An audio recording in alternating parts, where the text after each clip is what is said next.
Anda sedang mendengarkan suara profetis dari para nabi, hambanya.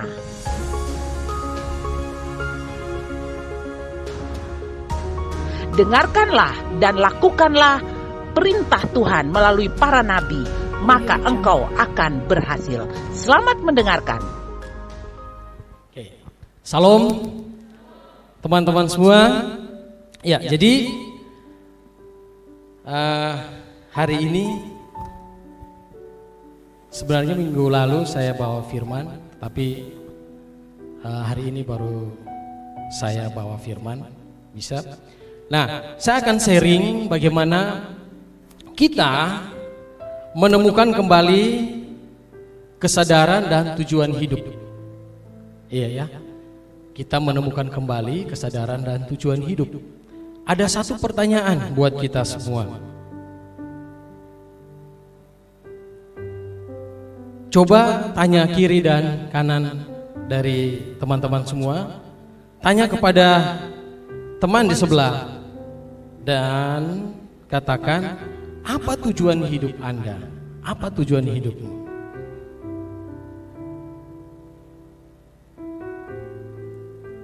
Sudah? Om Ri, saya mau tanya. Om Ri, tujuan hidup dari temanmu di sebelah apa?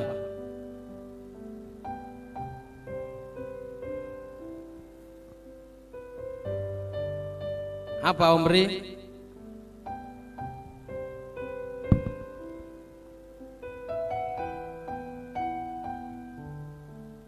Jadi apa? Spider-Man? Pelayan Tuhan. Ya, pasti. Oh, saya tanya satu lagi. Ini masih rohani sekali. Satu lagi. Ica, sebelah temanmu tadi tujuan hidupnya apa? Tanya. Jadi apa? Untuk menyelesaikan rencana Tuhan. Kalau saya tanya di dalam gereja, pasti semua tujuan hidupnya ke sana. Menyenangkan hati Tuhan, ya kan? Masuk surga dan lain sebagainya ya. Nah, hari ini mari kita belajar. Saya akan sharing tentang bagaimana tujuan hidup kita sebagai anak-anak muda. Ya, sebenarnya tujuan hidup kita itu ada. Saya baru-baru belajar tentang tujuan hidup. Saya baru mengerti ternyata ada tujuan umum sama tujuan spesifik. Kalau tujuan umum saya tanya semua seperti tadi jawabannya. Tetapi kalau saya tanya tujuan spesifik, pasti setiap orang berbeda-beda. Walaupun contohnya saya punya saudara kembar, pasti saya akan tanya tujuan spesifiknya pasti beda. Nah, ini pertanyaan yang sering membuat kita perlu berpikir sejenak. Betul ya? Tadi teman kiri kanan bertanya, pasti kalian akan berpikir sejenak ya untuk menjawabnya. Kenapa? Karena terkadang kita bingung. Betul ya? Betul. Kita bingung, bahkan lupa apa tujuan hidup kita. Yang lebih parahnya lagi, kita tidak tahu tujuan hidup kita mau jadi apa. Ya. Apakah kita bangun pagi-pagi buta, ya? Kita mandi, kita berpakaian rapi, datang ke sekolah, datang ke kampus atau pergi kerja itu tepat waktu. Terus rela kerja tugas sampai lembur malam, ya? Atau rela kerja di kantor sehingga dapat uang lembur. Tetapi tidak tahu apa tujuan kita melakukan semua itu selain demi mendapatkan. Kalau kita belajar kuat ya, pasti kita pikir kita akan dapat nilai yang bagus. Kita kerja lebih daripada teman-teman lain, kita mendapat bonus atau upah lebih daripada teman-teman kita dan lain-lain ya. Namun, benarkah tujuan hidup kita sebagai orang Kristen hanya sebatas itu saja? Tanya sebelah kiri kananmu, apakah tujuan hidup kita sebatas itu saja? Mungkinkah ada di antara kita yang menjalani hidup tanpa tujuan yang jelas? layaknya sebuah program yang berjalan secara otomatis, ya. Bangun tidur, mandi, kuliah, kerja, ya, mengerjakan hobi, tidur lagi, bangun lagi, kuliah, ke sekolah, ya. Terus demikian terus dilakukan setiap hari seperti gitu. Jadi rutinitas yang berulang setiap hari. Kalau saya bilang kucing juga bisa seperti itu, teman-teman. Iya, dia lakukan setiap hari. Bangun tidur, cari makan, ya. Ada ikan di atas meja, curi ikan, masuk lagi. Tiap hari dia lakukan begitu, ya. Hidup kita sama aja, ya. Tidak ada istimewanya dengan seekor kucing. Nah, hidup semacam ini ibarat kalau kita lihat ada balapan di sirkuit, tetapi tanpa aturan. Nah, kira-kira kalau ada balapan tanpa aturan, apakah harus siapkan mekanik? Harus siapkan performan mesin yang bagus sehingga dia meluncur. Tetapi kalau tidak ada aturan, dia balap terus, tidak tahu siapa yang menang, tidak ada finishnya. Mau seperti begitu? Membosankan, ya kan? Sekalipun kita sudah tahu, oh mesinnya harus di-tune up. 1 kilo dia perlu berapa detik? Tetapi kalau tidak ada aturan, sama aja. Nah, hidup kita kalau kita begitu terus, seperti itu tanpa tujuan, itu diibaratkan seperti mesin otomatis. Nah, banyak orang kalau berbicara tentang tujuan hidup, itu mereka pikir seperti dadu. Kalau dijatuhkan, wah, saya dapat dream, saya impian saya. Wah, it's my dream. Pergi ke apa? Yang itu balon apa? Valodokia, Kapadokia. Wah, ya kan? Tidak seperti itu, teman-teman semua ya. Jadi hidup kita tidak seperti dadu. Oh, kita menyelesaikan rencana Tuhan, pas jatuh dadunya, wah, menyelesaikan rencana Tuhan, asik. Apakah hanya itu saja? Nah, ya, ada tujuan, ada juga yang bilang tujuan hidup itu seperti pertandingan, ya. Nah, seperti begini. Yang penting saya sekolah SMA, oh yang penting saya sudah kuliah S1. Karena apa? Ditanya. Ya sudahlah, saya kuliah sampai ini. Kenapa? Ya di kampung saya semua tidak tamat SD, hanya saya tamat SMA. Ya sudahlah, begini saja, ya sudahlah, begitu saja. Oh di kampung saya tidak ada yang sarjana, saya sudah sarjana lah, cukuplah. Nah, jangan pikir bahwa hidup kita seperti pertandingan begitu ya. Kita sudah lebih hebat dari yang lain. Wah, itu sudah pencapaian yang maksimal. Nah, dikatakan begini lagi, ada katakan begini lagi. Apakah tujuan hidup kita bisa kita atur karena keinginan atau dream kita? Ya. Banyak orang menyebutkan keinginan diri itu adalah suatu dream. Keinginan kita, impian kita. Nah, mari kita lihat ada 2 poin di sini. Yang pertama adalah keinginan itu sangat terbatas karena berpusat pada diri. Kalau kita bilang bahwa tujuan hidup kita adalah keinginan kita. Nah, keinginan itu sangat terbatas karena berpusat pada diri sendiri. Kalau kita lakukan tujuan hidup kita karena keinginan, terbatas. Ya. Terbatas apa? Ya sudah, seperti tadi saya bilang, dalam desa saya tidak ada yang tamat SD, saya SMP saja sudah saya puas. Bukan itu, teman-teman. Yang kedua, kalau keinginan kita, kalau tujuan hidup kita karena keinginan kita, yang kedua, itu tidak fokus karena keinginan manusia itu selalu berubah-ubah. Contohnya saya tanya, pernah tanya, bukan ini aja, tapi ada saya sendiri. Kalau dulu saya SD saya cita-cita jadi pilot. Kenapa? Karena saya nonton, woi menerbangkan pesawat tempur bagus ya. Terus SD, saya ditanya, saya suka jadi pesulap. Kenapa?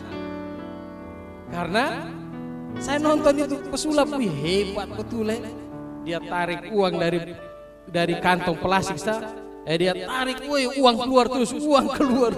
Kalau dia tarik tiap hari begitu, kaya raya, ya kan? SMA, saya sudah bingung, cita-cita saya apa? Nah, jadi kalau karena keinginan kita tidak akan fokus. Apa yang kita lihat kita mau seperti itu, ya. Apa yang bagus kita mau seperti itu. Kita lihatin, wah kalau misalnya kalau kita jadi pilot, mau pingin jadi pilot. Nah kita lihat siaran di televisi, woi pesawat jatuh terus, tidak kelihatan mayatnya. Woi saya tidak mau jadi pilot lagi, ya kan? Nah berubah terus. Kenapa? Karena keinginan manusia itu selalu berubah-ubah. Nah hari ini beli motor, papa beli motor. Setelah itu bawa motor Beat, lihat teman punya ada motor di atasnya lagi. Mungkin apa? Revo. Ya. Atau di atas itu apa lagi? Ada Beat, di atas Beat apa? Pak Oken punya motor tuh. Vario. Nah, Vario. Lewat lagi ada teman lagi yang punya komunitas Revo, dia pilih Revo lagi. Ya, karena Revo memang beda kan? Nah, diikut lagi. Jadi tidak fokus, teman-teman. Nah, kita lanjut lagi, ya. Jadi, disinilah pentingnya tujuan hidup kita. Untuk membuat kita terus bertahan hidup, tanpa tujuan hidup, kita akan namanya stagnan, dan pada dasarnya seperti mati. Ya. Nah, hidup rohani kita juga bisa mengalami kemandekan atau kejenuhan serupa. Kok gini-gini saja? Setiap tahun begini saja, ya tidak ada pertumbuhan iman, begini saja, ya kan? Terus tidak ada karakter yang berubah, rasanya semakin jauh dari Tuhan, makin pergi persekutuan, makin jauh dari Tuhan, ya. Pergi komsel, dengar firman Tuhan tapi pulang makin rasanya jauh kepada Tuhan. Kenapa? Ya, karena kita tidak punya tujuan. Nah, ada satu pertanyaan di sini. Tujuan hidup orang Kristen, kita lihat. Kita akan lihat tujuan hidup orang Kristen. Matius 22 ayat 37. Jawab Yesus kepadanya, kasihilah Tuhan Allahmu dengan segenap hatimu dan dengan segenap jiwamu dan dengan segenap akal budimu. Perhatikan di sini ayatnya. Dari ayat ini jelaslah bahwa tujuan umat Kristen atau pengikut Kristus adalah mengasihi Tuhan. Inilah hukum yang terutama, mengasihi dengan hati, jiwa, pikiran kita, ya. Berarti kita mengasihi Tuhan dalam semua aspek kehidupan kita, ya. Kenapa kita perlu mengasihi Tuhan? Jawabannya sederhana, yaitu karena Tuhan telah mengasihi siapa? Kita, saya, ya. Nah, banyak sekali hal yang membuktikan betapa besar kasih Tuhan kepada kita. Kalau kita baca di Kejadian 1, teman-teman semua, sebelum Tuhan menciptakan manusia, saya, ya, dan saudara, Dia lebih dahulu menyibukkan dunia ini untuk kita tinggal, ya. Tidak secara asal, tetapi dengan amat detail. Tuhan membuat terang, memisahkan air, memisahkan daratan, ya, menciptakan tumbuhan, binatang. Hal-hal ini yang diperlukan manusia untuk bertahan hidup. Seandainya kalau Tuhan sangat mengasihi kita, Tuhan bilang, saya mau menciptakan Patrick duluan. Kira-kira Patrick, kamu mau di mana? Kalau Tuhan belum menciptakan bumi, berarti apa? Kita melayang-melayang, betul ya? Mau injak di mana? Ya, terbang seberapa lama? Mau makan apa? Betul ya? Tidak bisa. Jadi ini bukti bahwa Tuhan sangat mengasihi kita. Kenapa? Dia menciptakan kita. Rumah sudah ada, papa mama sudah ada, ya kan? Ada makanan, ada minuman. Apa yang kita pikirkan? Ya. Itu bukti bahwa Tuhan sangat mengasihi kita. Jadi kita wajib mengasihi Dia. Kisah Para Rasul 17 ayat 26 berkata, dari satu orang saja Ia telah menjadikan semua bangsa dan umat manusia untuk mendiami seluruh muka bumi, dan Ia telah menentukan musim-musim bagi mereka dan batas-batas kediaman mereka.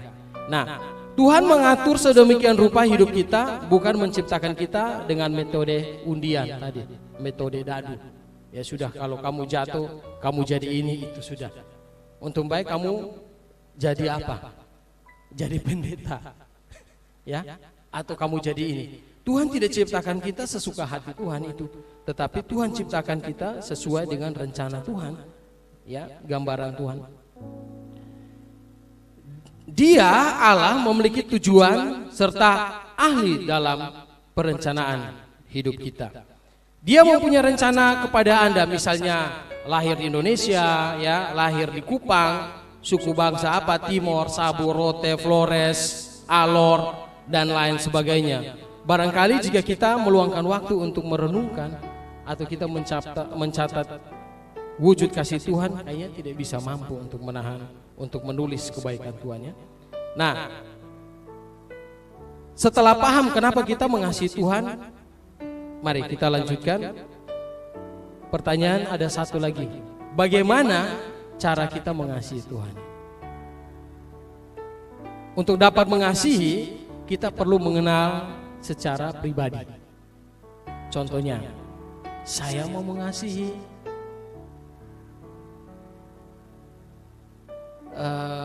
Elisa. Saya berteman dengan Elisa. Pasti saya akan mencari tahu rumahnya di mana, ya kan? Terus saya akan cari tahu hobinya apa. Terus saya, oh dia hobi main gitar, main bass. Oh kita sama. Saya akan main ke rumahnya. Saya akan mengenal kesukaan, makanan kesukaannya apa. Nah, demikian Tuhan kita harus cari tahu. Kita tidak bisa sembarang asal saya mengasihi Tuhan. Kamu mengasihi Tuhan, kamu tahu dari mana? Oh, karena ada lukisan di rumah saya, ada lukisan Yesus. Jadi saya mengasihi Dia. Bukan itu. Ya. Kita perlu mengenal baik-baik. Dalam Keluaran 19 ayat 5 dikatakan, jadi sekarang jika kamu sungguh-sungguh mendengarkan firman-Ku dan berpegang pada perjanjian-Ku, maka kamu akan menjadi harta kesayangan-Ku sendiri dari antara segala bangsa, sebab Akulah yang mempunyai seluruh bumi. Ya, ini adalah perkataan Tuhan kepada bangsa Israel ketika Dia menampakkan diri di Gunung Sinai. Nah, dari ayat tersebut kita tahu bahwa bahasa kasih Tuhan adalah didengar dan juga ditaati.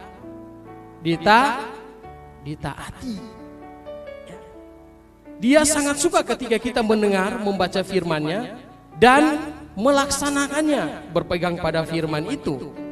Karena dalam Yohanes 14 ayat 15 menyatakan bahwa jika kita mengasihi Tuhan, kita akan menuruti segala perintah-Nya. Ya. Nah, di sini ada dua tujuan hidup. Yang pertama tujuan umum dan juga yang kedua tujuan spesifik. Kalau kita perhatikan teman-teman, dalam Keluaran 19 ayat 5 ini dikatakan bahwa, coba saya baca ulang ya, kalian simak. Jadi sekarang jika kamu sungguh-sungguh mendengarkan firman-Ku dan berpegang pada perjanjian-Ku, maka kamu akan menjadi harta kesayangan-Ku. Jadi dikatakan bahwa tidak hanya sungguh-sungguh mendengarkan firman-Ku, tetapi dikatakan berpeganglah pada janji-Ku. Kalau kita hanya mendengarkan firman, berarti secara umum manusia semua mendengarkan firman, ya kan? Semua orang mendengarkan firman. Tetapi spesifiknya adalah apa? Berpegang pada perjanjianku. Ya. Kalau kita berpegang, berarti kita mentaati. Mentaati berarti kita melakukan. Nah, apa tugas kita yang Tuhan mau kita lakukan? Yaitu seperti Matius 28 ya ayat 19. Karena itu pergilah, jadikanlah semua bangsa muridku dan baptislah mereka dalam nama Bapa dan Anak dan Roh Kudus. Bagaimana kita sebagai anak Yud kita melakukan firman Tuhan, yaitu kita praktekkan. Semua orang bisa baca, nak. Semua orang bisa baca, tetapi melakukannya susah. Nah, spesifiknya adalah kita lakukan.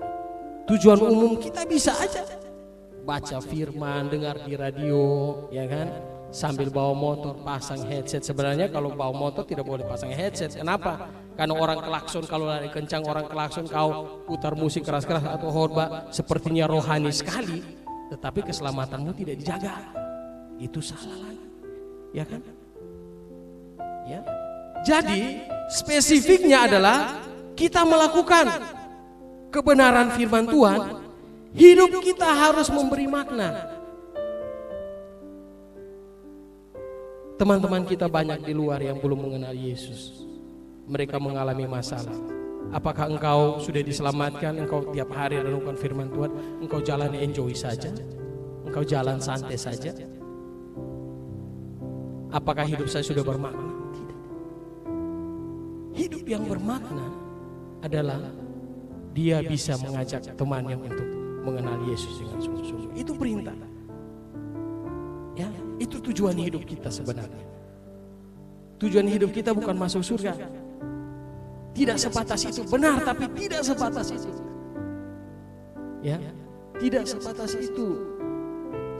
Tujuan yang hidup kita sebenarnya adalah kalau ada teman kita yang mengalami masalah, pergi doakan dia, sharing. Mungkin bahasa kasihnya bukan memberi. Kan ada orang bahasa kasihnya kalau beri kado dia suka cita sekali ya. Tetapi ada orang yang diberi kado dia biasa-biasa aja. Mungkin perkataan kamu yang membuat dia bahagia. Mungkin perkataan apa, motivasi. Ya. Nah, ya, kita sudah tahu bahwa tujuan hidup kita yaitu kita memberi makna hidup kita. Jangan pikir engkau muda, jangan pikir engkau kecil, jangan pikir saya masih SMP, saya masih SMA. Tidak, teman-teman. Beri makna, beri warna di kehidupan kamu. Itu yang Tuhan mau, tujuan hidup kita. Dengar firman tidak salah.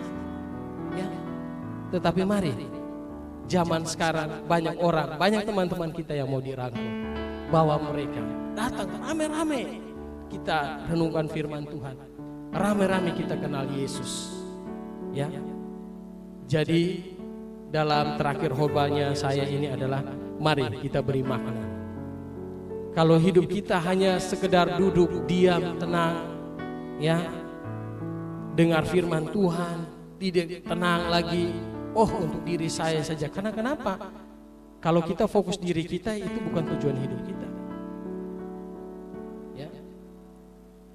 Kalau untuk kita aja terus datang gereja, dengar firman Tuhan untuk kita. Teman-teman tahu istri Lot itu jadi apa? Jadi tiang garam. Kamu mau jadi tiang garam? Padahal ada punya rasa. Mau? Tidak kan? Berikan rasa dalam kehidupanmu. Berikan makna dalam kehidupanmu. Amin.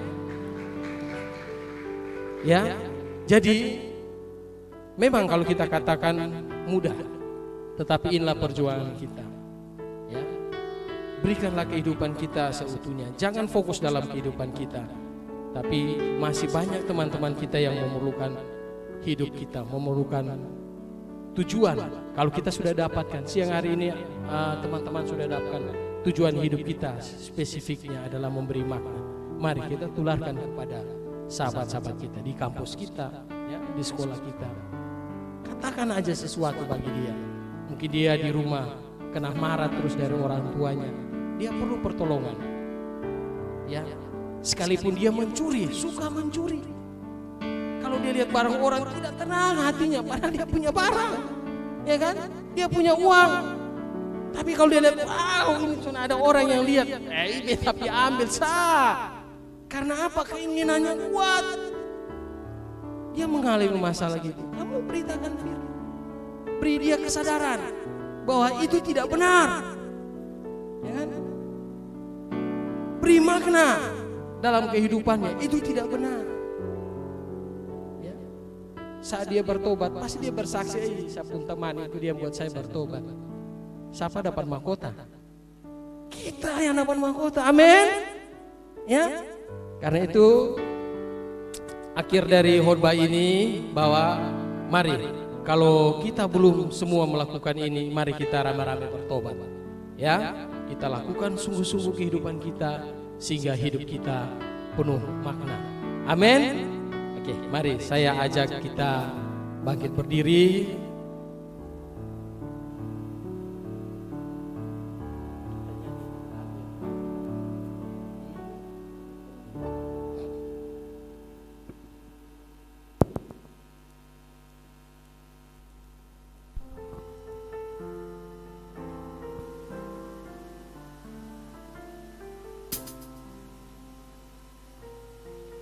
Mari kita tundukkan kepala, kita renungkan sejenak kehidupan kita. Hidup saya sudah dengar firman lama, saya sudah bertobat lama sekali. Tetapi hidup saya belum bisa memberikan makna. Sampai-sampai sahabat saya sendiri yang paling dekat saya, dia belum mendengarkan tentang Yesus. Jangan menyesal. Tuhan berikan waktu, Tuhan berikan kesempatan buat kita sehingga hidup kita bermakna. Memang mudah untuk berkata-kata, saya Kristen, saya sangat mengasihi Tuhan. Namun sudahkah kita konsisten melakukan firman Tuhan ini? Tuhan, siang hari ini kami telah mendengarkan, kami telah mengerti, hidup kami harus bermakna, tujuan hidup kami harus bermakna. Mari kita bertobat sama-sama teman-teman, dan lakukan pertobatan itu dengan sungguh-sungguh. Tuhan perlu kita, Tuhan tidak bisa kerja sendiri, Tuhan perlu kita untuk mengajak sahabat-sahabat kita dimanapun kita berada, di kampus kita, di sekolah kita. Mari kita ceritakan, mereka banyak masalah, tapi biarlah melalui perkataan teman-teman semua, mereka berubah, mereka diceritakan menjadi manusia baru.